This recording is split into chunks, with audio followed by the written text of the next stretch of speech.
Alex Epstein is with us now, president and founder of the Center for Industrial Progress, author of The Moral Case for Fossil Fuels. He is pro-fossil fuels, anti-green agenda, and uses facts to back it all up. How are you doing, Alex? Good to be here. And Stu, you're here this time. You weren't here last time. I know. I missed you. It's great to have you here. And of course, we last time I think I had you on Stu Does America talking about your new book, Fossil Future, which is the update to Moral Case for Fossil Fuels, and a great book. I mean, it's one I go back to all the time. It's nonstop. I mean, you're like a god to him, or I don't know. He's a fanboy. Has he stalked you at any point? Because for years I've been trying to create an army of him. An overweight, out of shape army. We're coming together right here. It's going to go well. It's going to go well. So I have this sense that things are changing. Things are being exposed, like the WEF and ESG. That's been exposed now. It's starting to be almost a joke. And when it comes to the fossil fuel usage, I hope that this changes a little quicker, because we're entering a time where they're just going to choke us off and kick the door closed behind. Are we making progress on this? I think so. I think there's enough encouraging signs that people should be even more motivated to fight. I think is it Fight Back Fridays? Is that what you call it? Yeah. So, I mean, my own experiences. So I got passionate about this issue in 2007. So almost 16 years ago now. And for most of that period, from 2007 to the present, what I would call the case against fossil fuels has enjoyed a position of a moral monopoly. So basically, if you were against fossil fuels, right? If you said, I'm concerned about climate change, I'm against fossil fuels, you just got a halo over your head. Mm-hmm. It was just free status. Mm-hmm. And there was no questioning of it at all. And then if you were at all associated with questioning climate catastrophism, or let alone supporting fossil fuels, then you had devil horns. So it's this thing where there's no debate. And I think part of what I've helped to create, and what some others have helped to create, is there is increasingly a debate about this. And I think a manifestation of this is, you mentioned the World Economic Forum, and in particular ESG. When I started, 5 or 6 years ago, I used to do consulting on messaging for businesses. Now I just help politicians because it's more high impact. But ESG just took the corporate world by storm, including the oil and gas industry. And everyone just said, oh, we love ESG. They just always parasitically adopt the new term, which is just so dangerous. When your enemy comes up with a new term, especially if it's 3 letters, don't start voicing those 3 letters, but they do that. And it was just, nobody would question ESG. It had a total moral monopoly. And now look at what's happening now. Now people have very negative associations with ESG, considerably negative associations with the World Economic Forum, and I think also real questions about the net zero movement. And I think it's a combination of, some of the intellectual work and activist work some of us have done, but also the manifestation of a global energy crisis, including a lesser energy crisis in America. Whenever you have a crisis, the establishment is called into question. And so I view now as a very special educational opportunity, certainly in energy, the greatest one of my lifetime, because I was born in 1980, the 70s energy crisis was even starting to become a memory then. Just like inflation, people don't think it can happen if it hasn't happened recently. Right. Now both of those are happening, and people are open to, wait a second, maybe it doesn't make sense to restrict all of our reliable energy without a replacement. Maybe it doesn't make sense to just print money endlessly. Maybe logic is valid. Right. Maybe. I think the jury's still out on that, but we'll give that point to you for now. When you look at how everything is under the umbrella of Save the Earth now. I don't know if you saw the story about rice needing to go away if we're going to save the planet. And rice, so now, grain? Rice, the grain. Okay. Feeds what? Oh, I don't know, probably half the world. What's it going to be replaced with? Well, they certainly not meat. No, they don't have. They don't have that part of it. They're just talking about getting rid of rice. Why would you worry about? Yeah. They'll come up. Scientists are working on something to replace rice, I'm sure. It's got to be bugs, right? We got to get to bugs eventually. What's the path to eating bugs? So when I look at this and I look at the people involved, I mean, you have said forever a moral case for fossil fuels, because millions will die if we just abandon power. electricity. We're also now having these zealots take on our foods, meat, rice. This is immoral. Rice feeds. So how many people will starve without rice? I think rice is a great example. So I want to, since it's about to be Earth Day, and I'm here in town for this event called Earth X, which is traditionally, I think, an event for environmental catastrophists. But I was invited because former Governor Rick Perry wanted to have me here, I guess, as a counter. And so he's invited me and then the Texas State climatologist. We're going to be on the stage together, which will be very interesting. It's going to be great. So yeah, we're hoping to get a really good recording. Do you need to borrow a bulletproof vest? I guess. We haven't had any scares yet. Let's hope. Don't get any ideas anyway. And so it's Earth Day. So I want to ask kind of a question, which I think is maybe the most clarifying question when it comes to how people look at Earth. And it's very simple, but I think it explains how people could possibly be anti-rice in the name of the Earth. So the question is, what is your goal with respect to Earth? Is it 1, to advance human flourishing on Earth? Or 2, is it to eliminate human impact on Earth? And I think the anti-rice goal is eliminating human impact on Earth. It's Malthusian. Because an Earth, from a human perspective, an Earth with rice is a better Earth. Right. And an Earth with fossil fuels is a better Earth. And so that's my perspective. I have a pro-human environmental philosophy, and I think that's the root of all of this.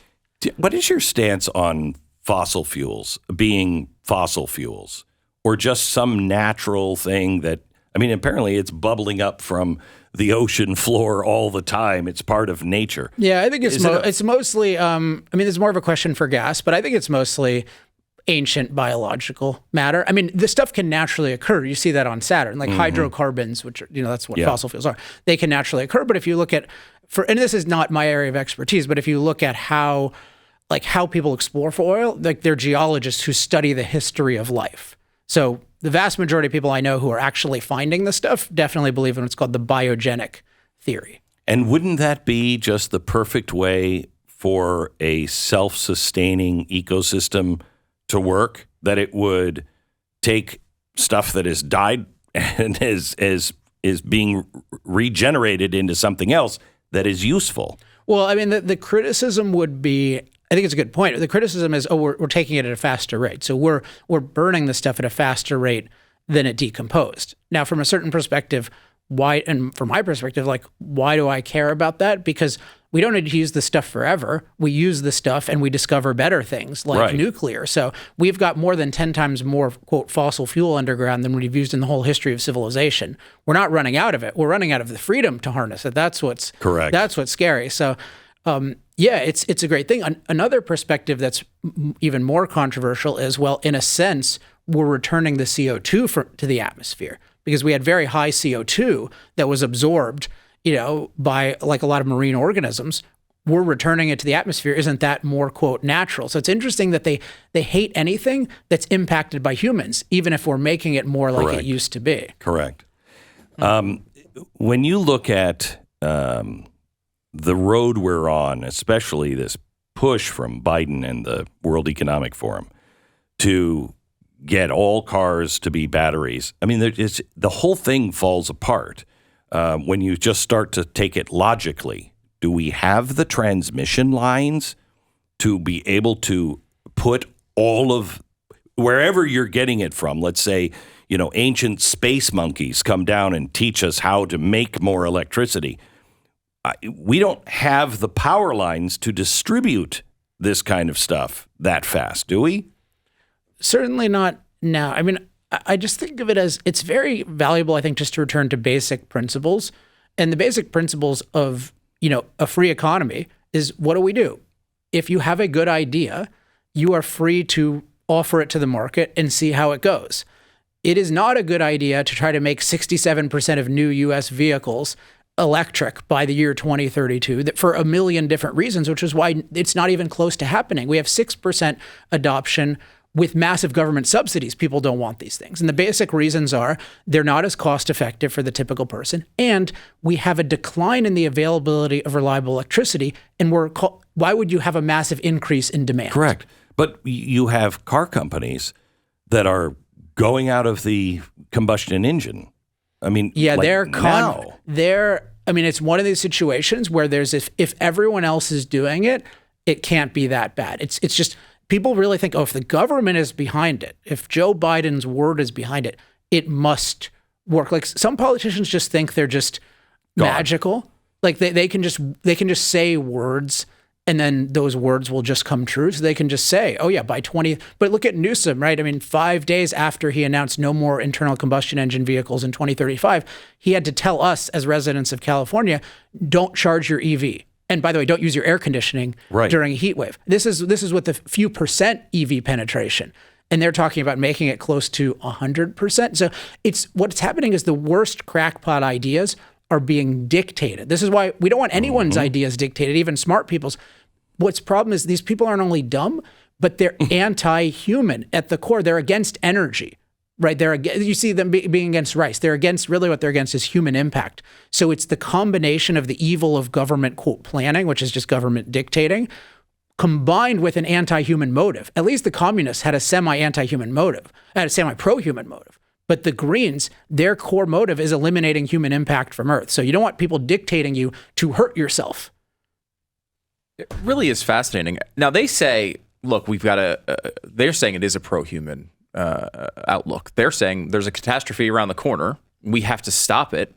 We have not been thinking about these things for too long, and now we have to do something about it. So yeah, EVs might be more expensive and they might have some costs up front, but that's why we need the government to step in and take the reins. I mean, there's a lot to take apart there, but let's just take the idea of, okay, we have a looming catastrophe. So I have a very simple rule that will rule out 85% of people's predictions, which is I only accept predictions about the future from people who accurately portray the present. So if they acknowledge... that's a good rule. That's really good. If they acknowledge, hey, you know what? Human beings are currently in a climate renaissance, as in we're far safer from climate-related disasters than ever. The average person is 1/50th as likely to die from a climate-related disaster because the rate of death has gone down 98% in the last 100 years. If they said it's amazing now, and so we've had 1 degree of warming, the Earth is much more livable than it used to be. It's also greener. Life is better, mostly because of all the energy that came with the fossil fuels. But there's a looming disaster for XYZ reason, I would listen. But they say, no, the climate is terrible today. It's never been worse. And then they give anecdotes of this person died, making you think that the death rate is higher. Why would I trust them to predict the future if they can't predict the present? Either, there's only 2 possibilities.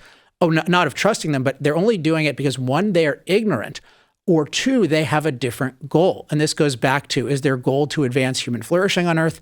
Or is it to eliminate human impact on Earth? See, I think the elites have a very anti-human view. I mean, everything that is being done now across the board is to enslave or to kill humans. You know what I mean? Tell them exactly what to do every second of the day.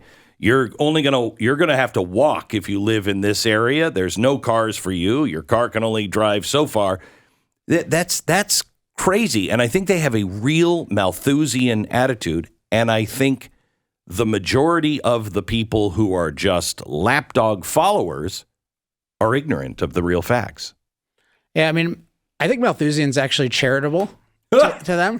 Well, it's an aspect of it. So it's what I call the parasite polluter view of human beings. So this is the view that Earth is what I call a delicate nurturer. So it's stable, sufficient, it gives us enough as long as we're not too greedy, and it's safe. And then human beings are parasite polluters, and our impact ruins it. Yeah. So there's that aspect of running out of resources, but there's also this idea of like everything we do ruins Earth. And at the core, that's obviously not true. Like we make water clean. Nature doesn't just have Evian and Perrier flowing all over the place and we ruin it. Like we make clean water, right? We make the air a lot cleaner than it was when we use wood. Like we make our environment unnaturally clean and safe. So you can't not know that. So I think it's really a belief that human impact is evil. But notice they don't think bear impact is evil, beaver impact is evil. So it's a distinctly anti-human view. That's why I call it human racism. Because it's the view that the human race is particularly evil, that our impact is evil and the rest of nature's impact is good. And this is a mainstream view. It goes by green. Green means minimize or eliminate human impact. It's an uncontroversial idea. So this is how far we are against in terms of hating our species and our nature right now. It is incredible.